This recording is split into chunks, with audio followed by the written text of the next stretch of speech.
Hello guys! Good morning sa inyong lahat and welcome back dito sa panibago natin video dito sa ating channel. Ayan, kumusta po kayo? Sa lahat po ng patuloy na sumusuporta, patuloy na nanonood, patuloy na nagfo-follow at nagsusubscribe sa ating channel. Grabe, we are growing so quick this time around, no? So maraming salamat sa sumusuporta. Ayan, so ngayong araw po na ito ay ang pag-uusapan natin, walang iba kundi yung pag-i-expand ng ating mga poultry. Kayo po ba ay nagpaplanong mag-expand o gusto nyo nang magsimula ng medyo malaki na agad? Hindi yung katulad ko na nagsimula ng medyo sakto lang, no? Ngayon, may puhunan ka, gusto mo magsimula na medyo okay na number na para hindi sayang yung effort, hindi sayang yung pagod. Pag-usapan natin guys ngayong araw na ito, magkano ang gastos doon sa 2,500 heads na chicken, RTL chicken na pwede nating simulan. So, ang lahat ng yan pag-usapan natin pagkatapos lang ng isang maikling intro.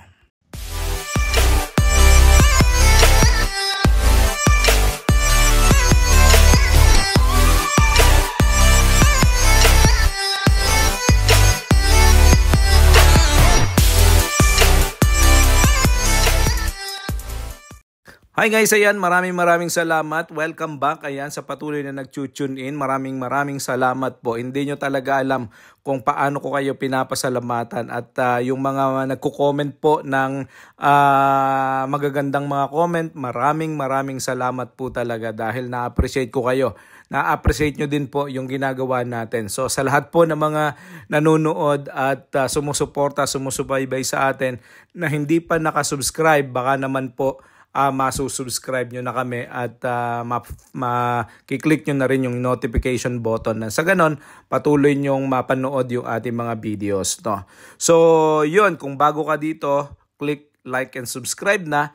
Maraming salamat. Ngayong umaga na to, jam-pack yung pag-uusapan natin guys, kasi ang mga comment natin na nababasa, sabi nila kapag ka maliit ang simula natin, maliit na numbers, maliit din ang kita, minsan kulang pa doon sa pagod natin na ini-exert doon sa effort na ini-exert natin. At minsan, totoo naman na pagka hindi malaki yung numbers, hindi siya pwedeng maging source ng income, no? Kasi hindi siya negosyo kundi parang hobby lang siya. So sa totoo lang, ang argument ko is kung gusto mong mag-aral, pag-aralan ng negosyo, ito ay pwedeng simulan sa isang maliit na numbers lang, 100 heads, 200 heads, 500 heads, depende kung ano ang kaya ng budget, no? Pero pagka gusto mo nang mag-expand, pwedeng i-scale ang ating negosyo na to. Kasi learning groups lang tayo sa simula, no? Para tayong nagsisimulang mag-build ng Lego. Pag alam na nating i-build ang Lego, saka tayo bibili ng mas maraming pyesa, mas malaking Lego para na sa ganon, mas madali na sa atin ang pag-build. So ganon din dito po sa ating negosyo na to guys, no? Ang pag-uusapan natin dito ay paano nga ba simulan yung medyo scalable, medyo malaki ng number sa simula pa lang, no? Pero ang lagi ko po sinasabi, kapag tayo magsisimula ng medyo malaki ng numbers, malaki na puhunan dyan, kailangan pag-aralan natin. Dalawang bagay ang dapat natin tandaan. Dapat marunong tayo sa negosyo at dapat nakafocus tayo sa negosyo, no? Pag hindi po ay masasayang ang pera, malulugi tayo, yung mga pinag-ipunan natin, mawawala lang yan na parang bula, no? So, guys, pag-usapan na natin ngayong araw na to, yung sinasabi natin na scale, no? So, magkano nga ba ang kayang kitain at magkano ang expenses ng pag-aalaga ng 2,500 heads chicken. So, katulad ko, gusto ko mag-expand sa ganitong klase ng number and eventually sa 5,000 and eventually sa 10,000, no? So yan po ang ating pangarap, maka 10,000 tayo ng heads by the end of next year, no? So ngayon pinag-aaralan natin yung 2,500 na expansion, no? So magkano ang iyong gagastusin kung ikaw ay magsisimula pa lang ng ganitong klaseng negosyo kung 2,500 heads ang iyong sisimulan, at magkano ang posible mong kitain kung ang iyong pangarap ay 2,500 heads, no? Ima-minus natin yung ating expenses sa ating total na kikitain, magkano nga ba ang posibleng profits nito sa loob ng isang cycle, no? Okay? So wag na natin tong patagalin, guys, no? So klaruhin natin muna bago natin explain ng lahat ng mga bagay na to. So marami po tayo mga words na babanggitin dito. Isang cycle, yung isang cycle po ibig sabihin yan isang 20 months na cycle, isang ganon. So buong 20 months po ang pag-aalaga ng ating manok at dito po lang natin iba-base yung ating computation sa isang cycle. Ikalawa po, pag-uusapan natin dito yung RTL, ready to lay eggs, no, na mga manok. So ibig sabihin, pag nabanggit nating RTL, yan po ay ready to lay chicken, no, na mga manok. Tapos cages, battery cages, mga ganyan, yung kulungan natin mga manok. So yan po yung mga terms na babanggitin natin dito. Anyway, so pag-usapan natin yung 2,500 na atin pong gastos, no. So kung 2,500 po, guys, ang ating gagastusin diyan sa siyempre magsisimula tayo na mag-build ng ating housing. So ang amin pong ginagawa sa computation ng housing is 140 pesos times numbers of your birds, no, numbers of your chicken. So kung 2,500 po yan, itatimes nyo po yan sa 140, yan po yung inyong magiging gastos sa inyo pong mga building, no? So kung yan ay 2,500 times 140, yan po ay nagkakahalaga ng 350,000 pesos. Yan po ay sa atin pong tirahan ng ating mga manok sa ating housing. Ngayon, syempre, yung 2,500 po na yan ay divided by 48 kasi ang isang cage po 48 na manok ang laman.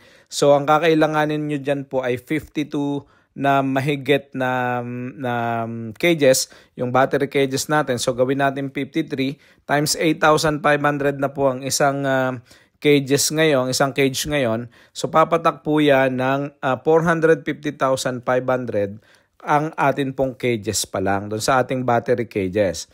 Tapos ang atin pong kung yan ang ating pupuhunanin, papatak tayo ng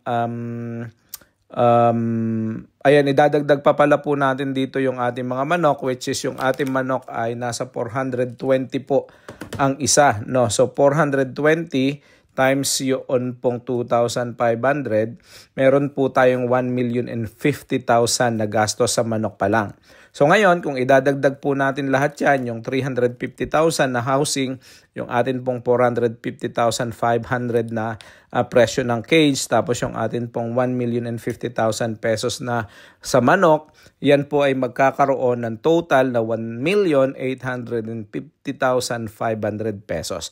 Yan po yung ating initial capital na gagastusin sa una po nating pagbili. Yan po ilalabas natin na kapital sa atin pong unang pagbili ng ating mga manok, pagpapatayo ng building at saka pagbili ng battery cage. So medyo malaki pong puhunan ito, kaya medyo sinasabi ko sa inyo na bago natin simulan to, dapat meron na tayong malinaw na business proposal kasi medyo malaki ang ating bibitawang halaga. No, okay? So dapat malinaw po yon. Dapat wag niyong sabihin na hinahype ko po kayo. Okay, so ngayon po, ito-total din natin yung ating unang expenses sa unang buwan na pagdating ng ating mga manok. So dadating po ang manok natin, 16 weeks old po yan, yung ready to lay na. Ngayon, hindi pa po yan mangingitlog, hindi pa magbibigay agad-agad ng itlog. Pagkatapos pa po normally ng another 4 weeks, saka pa lang magsisimulang mga itlog. But anyway, magkano yung initial capital natin, tapos magkano yung initial na gasto sa unang buwan. Okay, so compute natin yan. So yung ating mga manok po na yan na 2,500, kakain po yan ng approximately 110 grams every day, bawat isa.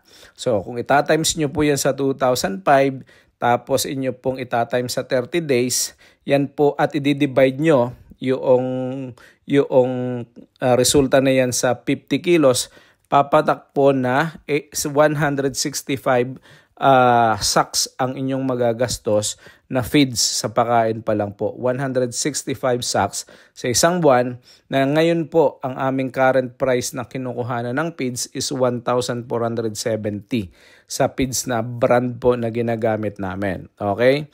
So yan po ay nagkakahalaga ng 242,550.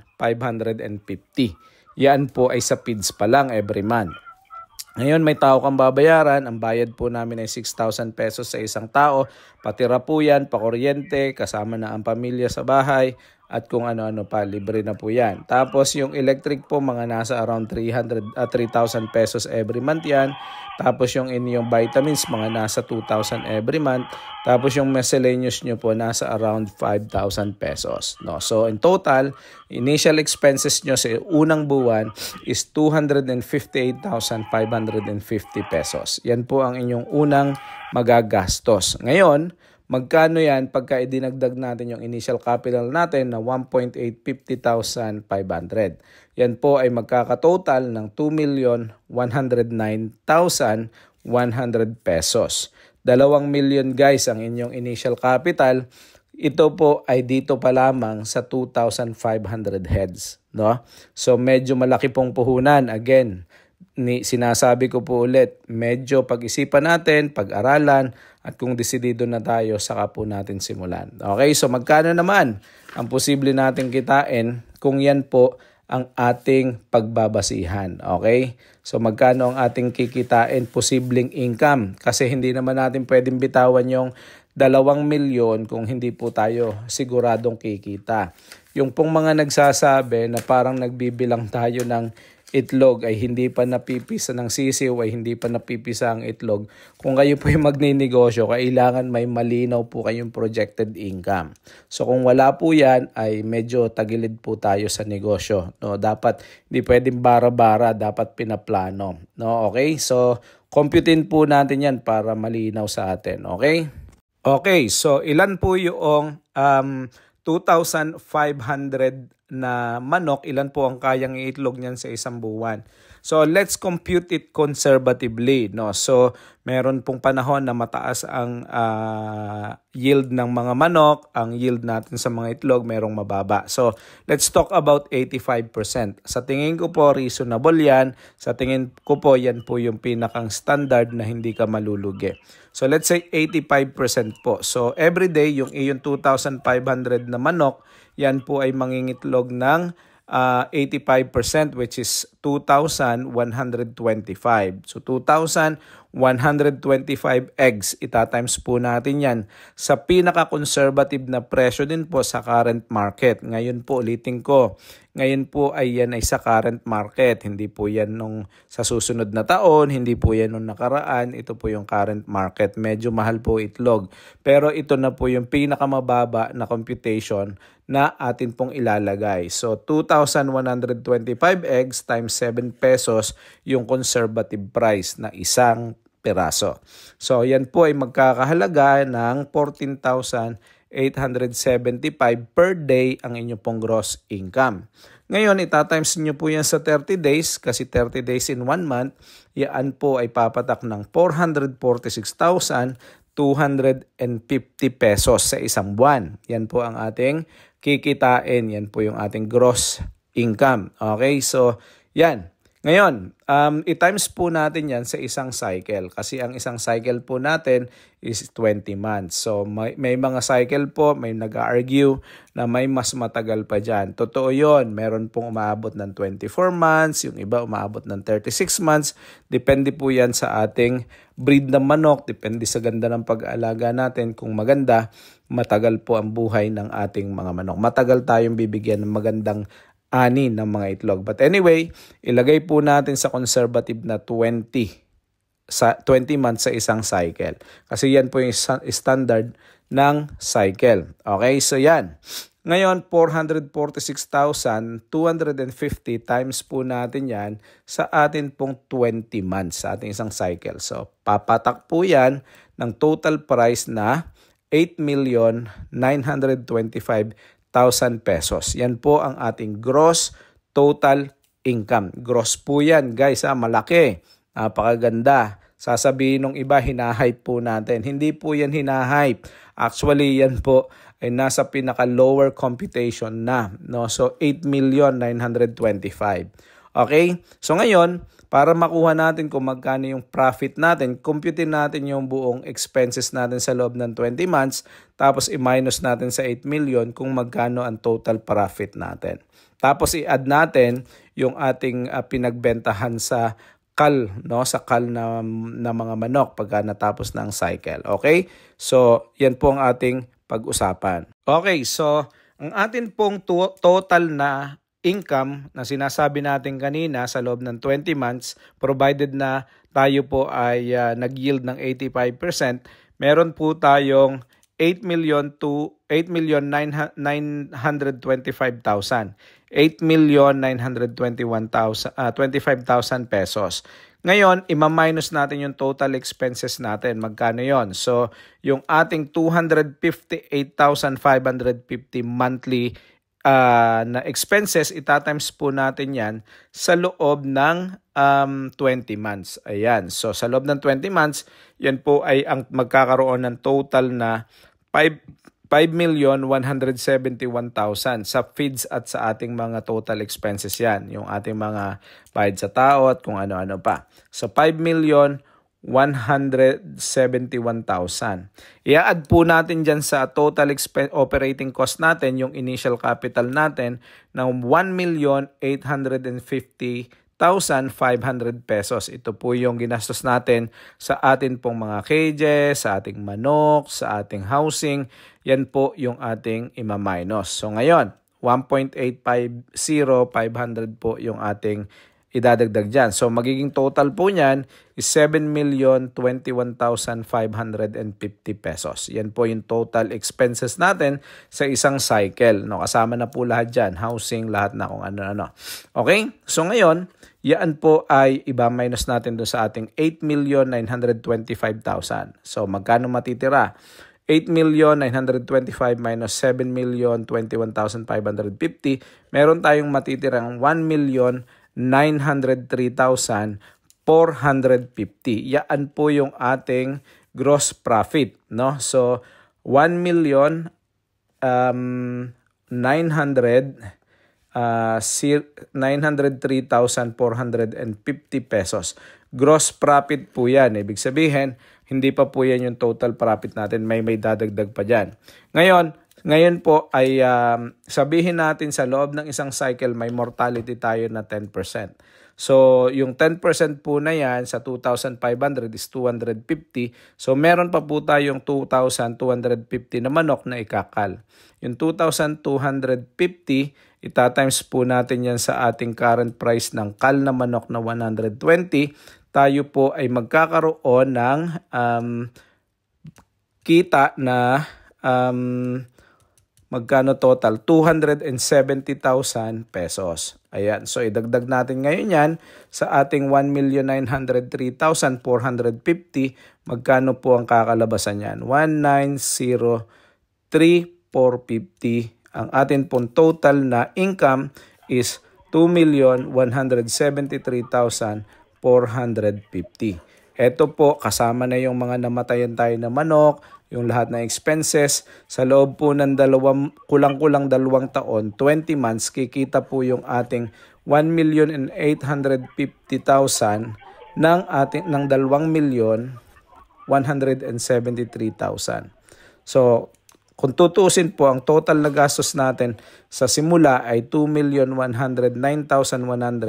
Kikita po tayo ng 2,173,450. Almost double o over double of what you have invested. So kikita po kayo niyan. Hindi pa po kasama ang pinagbentahan ng ipot dyan. Hindi pa kasama ang pinagbentahan ng sako na atin pong nakuha doon sa feeds. 10 pesos po bawat isa niyan. Kung meron ka pong 165 sacks every day, so 165 sacks every day times every month times 20 months sa isang cycle, 3,300 po yan na peraso times 10 pesos. Meron ka pong 33,000 na added pa dyan na posibleng kitain dun sa 2,173,450. So dito pa lang, hindi natin kasama yung benta sa ipot, benta sa sako, meron kang 2,173,400. Kung ikaw ay nagsisimula ng ganitong klase negosyo, gusto mo magsimula ng ganitong klase negosyo, pinag-aralan mo, desidido ka, may kapital ka na 2 milyon, pwede mo na itong simulan. Pwede mo na itong gawin. Meron ka lang time at tutukan mo, gawin mo yung negosyo, ito ay magiging profitable na business. Kung natutunan mo, kung may insight ka na nakuha dito sa video na to, paki-share mo na lang at kung pwede, paki-like and subscribe mo na rin para tayo ay mas maraming matulungan. Thank you so much. God bless and see you all sa susunod na video. Bye-bye!